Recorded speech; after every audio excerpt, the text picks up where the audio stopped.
Hello বন্ধুরা, আমরা ready হয়ে বেরিয়ে পড়লাম আমাদের গুরুদেবের উৎসবে যাওয়ার জন্য। তা 6 ফাল্গুন আমাদের এখানে রাম ঠাকুরের অনুষ্ঠান হয় আর কি, বাৎসরিক অনুষ্ঠান। তা আমি আর আমার ভাইপো বেরিয়ে পড়েছিলাম যাওয়ার জন্য। তো ওখানে পৌঁছালাম, পৌঁছে যাওয়ার পর প্রথমে মণ্ডপটা দেখলাম, দেখার পরে দেখলাম এই মণ্ডপটা হেবি সুন্দর ডেকোরেশন করেছে আর কি, ফুল টুল দিয়ে সাজিয়েছে। দারুণ দারুণ ডেকোরেশন লেগেছে। যে আমাদের মিঠাই আছে, মিঠাই আগেই চলে গেছিলো ওর ঠাম্মির সাথে, মিঠাই ওখানে দাঁড়িয়ে দাঁড়িয়ে দেখছিল আর কি। তা আমার কাছে খুব ভালো লেগেছে, দারুণ সুন্দর সাজিয়েছে, গুরু বাবাকে ফুল টুল দিয়েছে আর কি। হেবি আমার কাছে খুবই খুবই ভালো লেগেছে আর কি।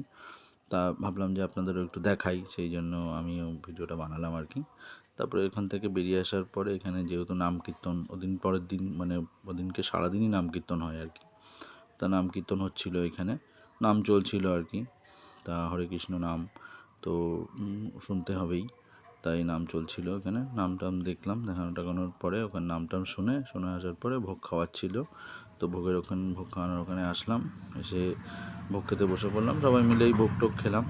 ভোগ টোগ বেশ ভালোই ছিল ভোগটা খেতে। ভোগ টোগ খাওয়া দাওয়া করে এবার চলে আসলাম মণ্ডপে, যেহেতু এখানে পুজো দেওয়া ছিল। তা পুজো দেওয়া ছিল, তো ওখানে প্রসাদ দেওয়া হচ্ছিলো আর কি। তা প্রসাদটা নেওয়ার জন্য তোমাদের দিদিভাই দাঁড়িয়ে থাকার পরে ওখান থেকে আমরা প্রসাদটা সংগ্রহ করলাম। প্রসাদটা নিয়ে তারপরে বাড়ি চলে আসলাম। টাটা।